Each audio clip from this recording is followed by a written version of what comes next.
Very small turnout. How you guys doing? You regretting the note card decision or not?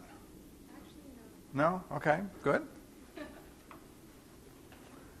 So a lot of metabolic pathways. That's the theme here, and certainly was the theme as I saw as I was looking through and writing the exam. So a lot of stuff about metabolism.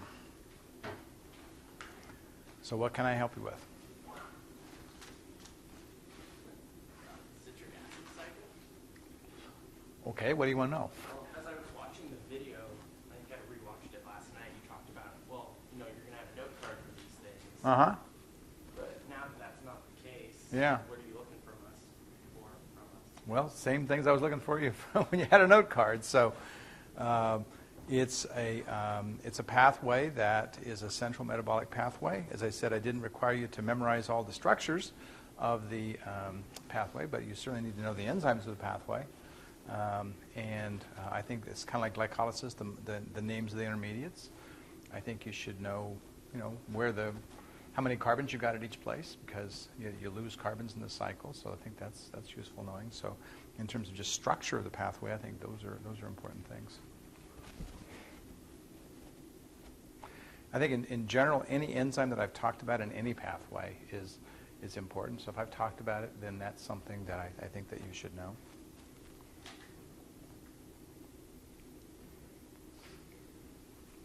Yeah. Can you maybe explain sulfa drugs? Sulfa drugs, yeah. So sulfa drugs actually are based on the fact that bacteria have to make their own folates. And so you can muck up their folate metabolic process. And what I actually made a mistake when I talked about them. I'll take the incorrect thing as a correct answer if it's brought up in class. But let's see, I believe that was right here. And that was right here. Okay. So what I said was that PABA was actually used in treatment. It's not actually used in treatment. That PABA is a precursor of folates for bacteria.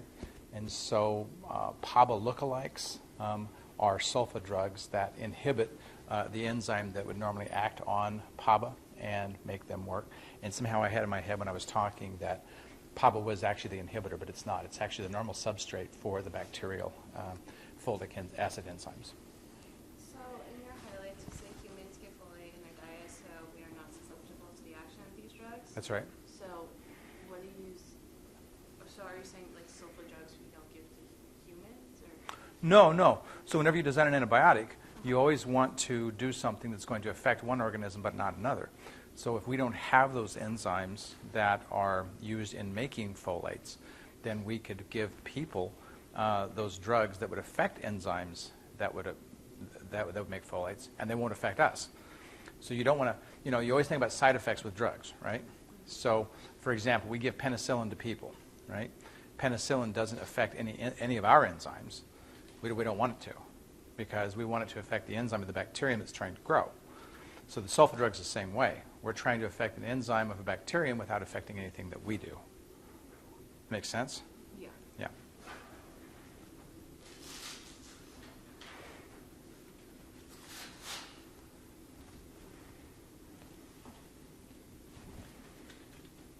So for everybody who's watching, I guess, on the review session, I will say that I have written the exam, and it is a format exactly like the last exam. In fact, I think the number of points in each section is exactly the same as the last exam, 16 and whatever it was, 51, I think, in the second section, and then 33 in the final section. And the final section has 3 longer answers, like before.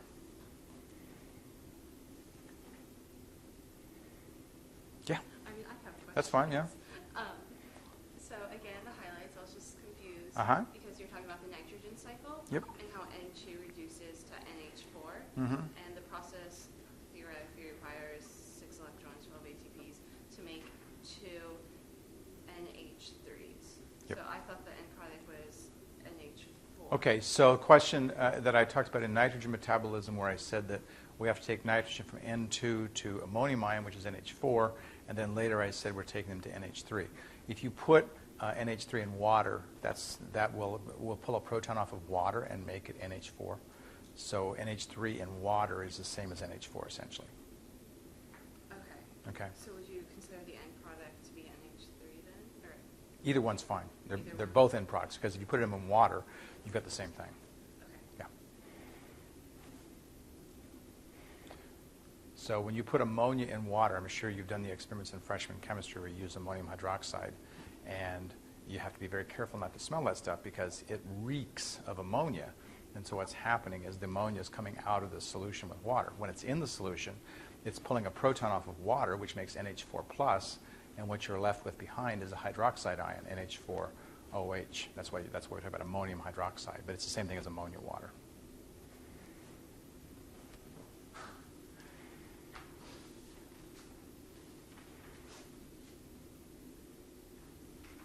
Go ahead, yeah. If nobody else is going to ask questions, you might as well get your questions answered, yeah. Okay. What is the glycoxylate cycle? The glycolysis cycle, okay. So, Yeah, with Rubisco. so the glycolysis cycle with Rubisco? Oh, okay. Well, you're talking about like Rubisco in Okay. here. So there's actually two questions there. So the first question is, what is the glycolysis cycle? The glycolysis cycle was the cycle I talked about in class where the citric acid cycle got sort of short-circuited in bacteria, excuse me, in bacteria and plants. And that short-circuiting I'll show you here. The glycolysis cycle is right here. Okay.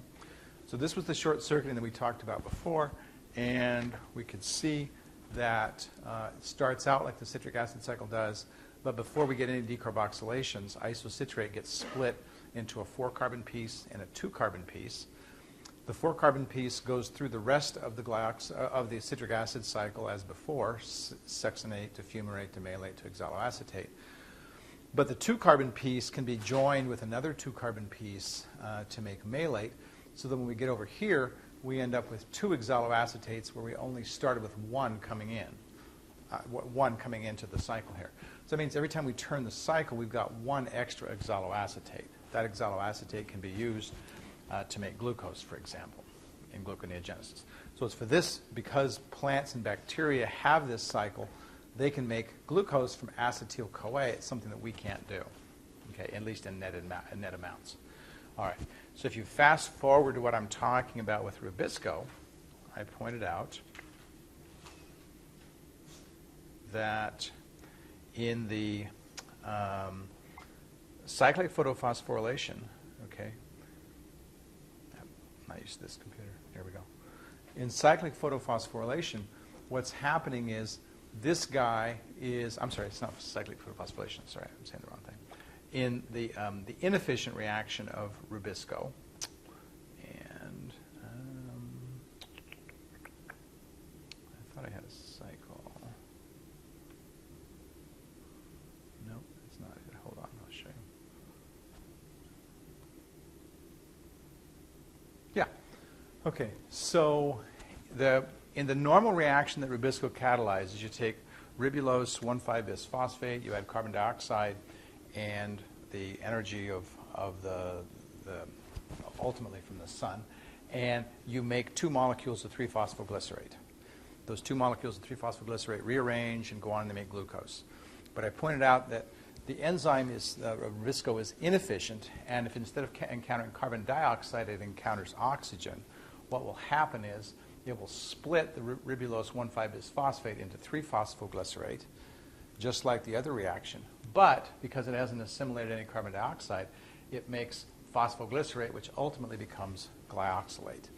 And so I pointed out that when we talked about the glyoxylate cycle, it seemed like kind of a cool thing that you could make glucose from it, but this may actually be the reason that plants have a glyoxylate cycle, is they can do something with this byproduct instead of just throwing it away. And so that was the only connection to the glyoxylate cycle, was that right there. Okay. This is an inefficient reaction because it's taking your substrate that you would use ultimately to assimilate carbon dioxide, and it's destroying it. So If you don't do at least some salvage of stuff there, then you've completely thrown away this reaction for being useful for the dark cycle of photosynthesis. This at least salvages the 2-carbon piece by having a glycolate cycle. Make sense?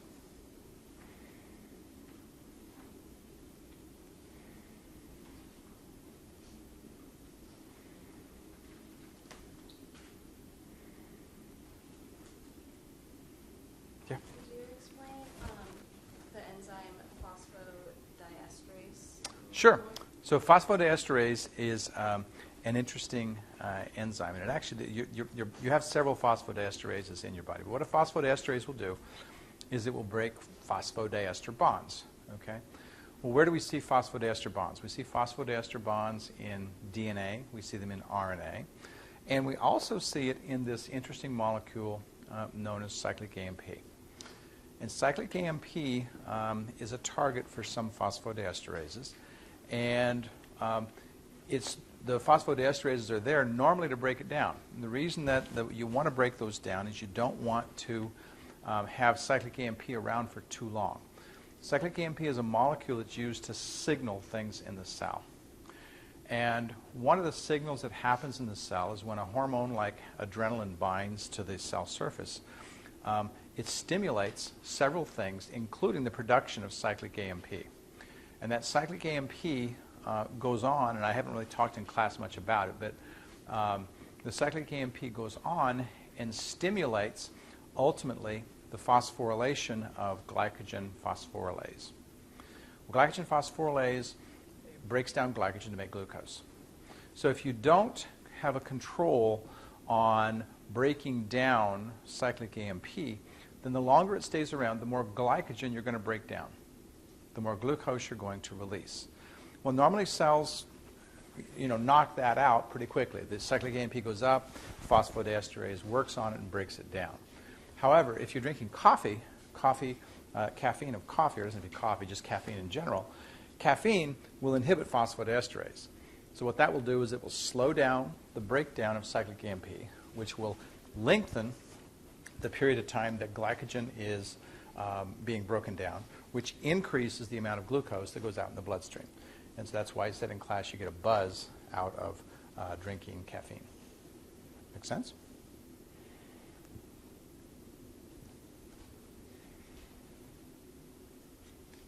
Kind of a cool story. The one thing I didn't talk about in class, and I usually don't, to be honest with you. You guys weren't any different. I usually don't talk about signaling. It's usually kind of a tacked-on thing at the end. But if we talk about signaling, we go through that whole pathway about how that I just described to you, how it is that cyclic AMP causes these things to happen. And signaling with respect to sugar metabolism is really interesting because this reciprocal regulation that you've already seen a little bit of, you saw it with respect to glycolysis and gluconeogenesis. You also saw it with respect to glycogen breakdown and glycogen synthesis. Those controls that exist inside of those are themselves reciprocally regulated in the signaling pathway. And it's a really, really cool system, but we just don't in this course have enough time to go through this. It's about a 2-day lecture to get through the signaling that's necessary to understand that.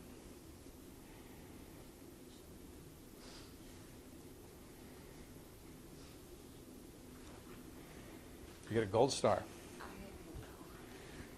So when you say you're responsible for the individual reactions of the urea cycle, are you talking about the families that we talked about?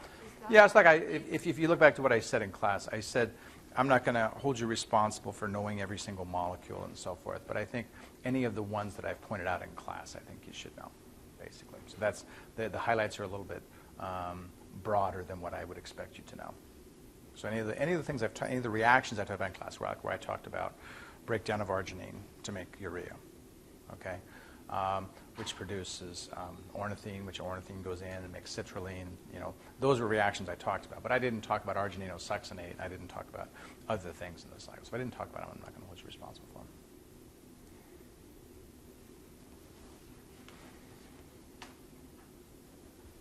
And I don't believe I talked about any enzymes in the pathway that I can recall. I don't think. I think they were just mainly the molecules they talked about. This is my last question. Okay. So, The review session may be done at that point based on, like, yeah. Glycogen synthase. Yep. You said that it catalyzes the addition of glucose to the ends of glycogen from UDP glucose. I'm just confused about the UDPG part, like how that comes in.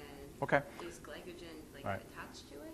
So let me just rephrase your question so that people can hear it.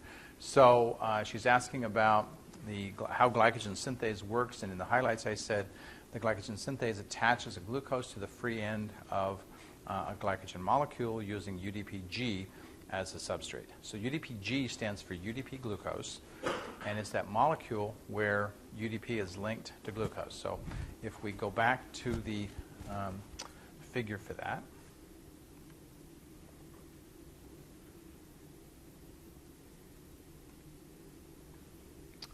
okay, so we have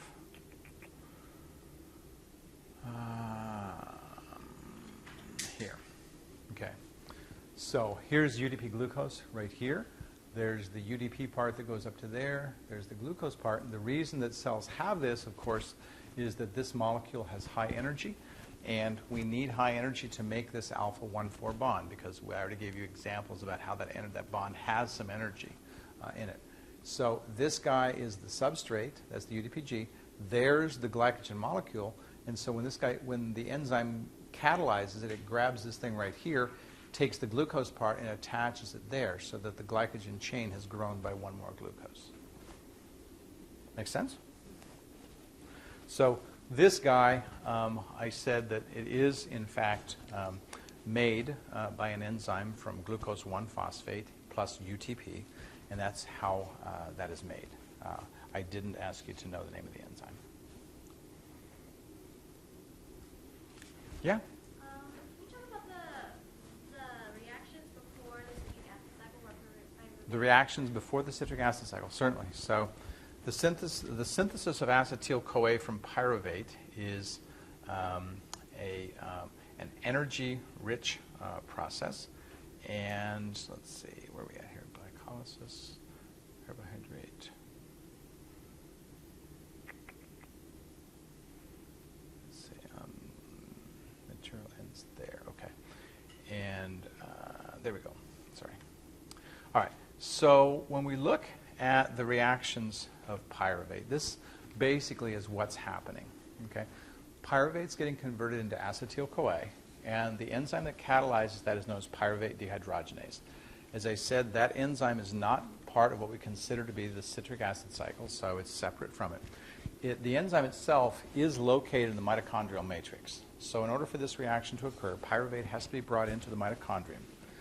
In this reaction, it's kind of a complicated reaction, and that's why I spent a little bit of time talking about it. In this reaction, pyruvate loses its carboxyl group and has it replaced by a CoA molecule. This turns out to be a several-step process. The first step involves loss of the carboxyl, and that loss of the carboxyl means that you've got basically what is called a reactive molecule that has to be handled properly. And that reactive molecule is grabbed by this coenzyme known as TPP. And what TPP does, somebody asked me out before class the other day, said, it doesn't do anything besides grab that molecule? I said, well, you've got to realize it's a very reactive molecule, so it's keeping it from reacting. That's an important thing that it's doing. But it's mainly stabilizing that reactive molecule so that it can be transferred over to lipoic acid. So the transfer of that 2-carbon piece to lipoic acid, when it goes to lipoic acid, that's where the oxidation actually happens. So this is an interesting reaction that decarboxylation happens before the oxidation happens. And once it's been transferred to the lipoic acid, then the oxidation occurs. After it's transferred to lipoic acid, the CoA is attached, and then you end up with acetyl-CoA. And everything else is involved in getting those electrons ultimately to NADH. And that's what you see right there. So there's actually about 5 steps in the process, and I'm sort of abbreviating them with what I'm telling you right here.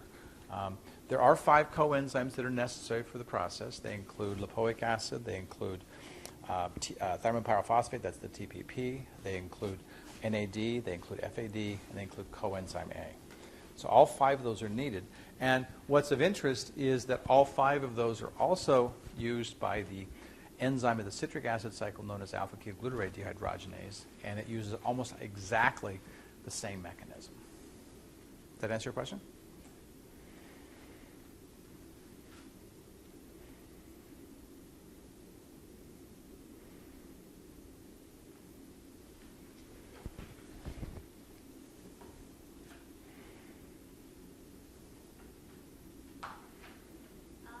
Okay. The debranching enzyme, does it convert alpha 1,4 links to 1,6 links? Or, the other way around? Or does it just move it so? Okay. So the question was basically, what exactly does debranching enzyme do? All right. If we look at debranching enzyme pops up right here. Okay. And what debranching enzyme is doing is allowing the cell to metabolize all of the glycogen molecule. Glycogen synthase will not work any closer than about 4 or 5 units adjacent to a branch. So when it starts chewing in, it gets to this point and it stops. So debranching enzyme is necessary to rearrange the molecule so that it can use all of the glucoses in the chain. So what debranching does is, as you can see here, it grabs everything except for the last one and transfers it from here down to here. Okay? And these are all 1,4 linkages. That's a 1,4, 1,4, 1,4. It's transferring a 1,4 to a 1,4. Those are equal in energy, and there's no problem with that. This is a 1,6, and I told you earlier that a 1,6 doesn't have as much energy as a 1,4. So the enzyme can't just transfer from a 1,6 to a 1,4 because there's not enough energy for that to happen. And so it's for that reason that the enzyme catalyzes at this point a hydrolysis of this to release free glucose. And that's what it's doing in that last step right there. So the enzyme is actually doing 2 things. Many books talk about 2 different enzymatic activities. They give a name to this activity and they give a name to this activity. And they both are different enzymatic activities, but they're in the same enzyme. So it's one enzyme that does both of those things.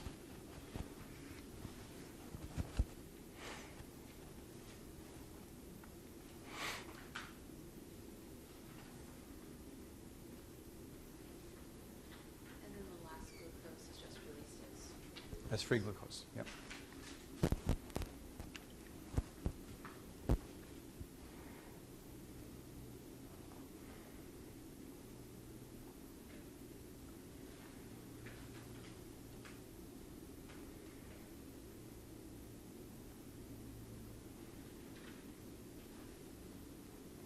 So what I would recommend that you guys do is pretend that you have a note card and write all of your stuff down as if you were taking a note card into the class. And I think what you will discover is you will organize your head. You really will. I usually give a big note card, 5 by 8, and most students can put a lot of stuff on that note card. If you organize a note card for this exam, I think you will find it to be a very, very helpful thing for you to remembering things as you go in. Most students, when they bring the note card to class, discover they use it very, very little. So that's one of the reasons I like to encourage the use so that you can learn something about that organizational process.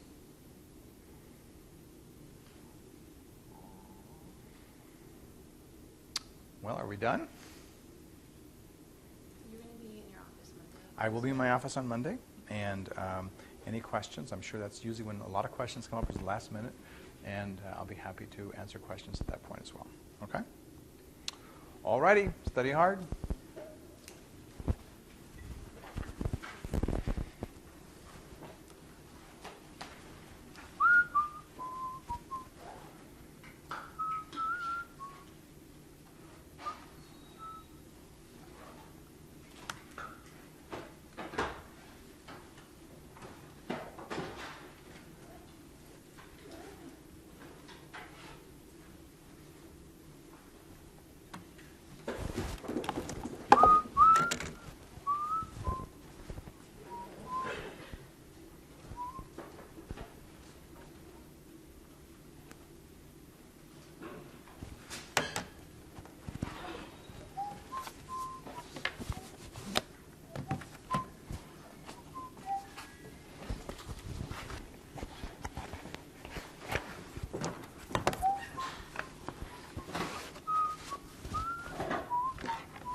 Take care. You bet.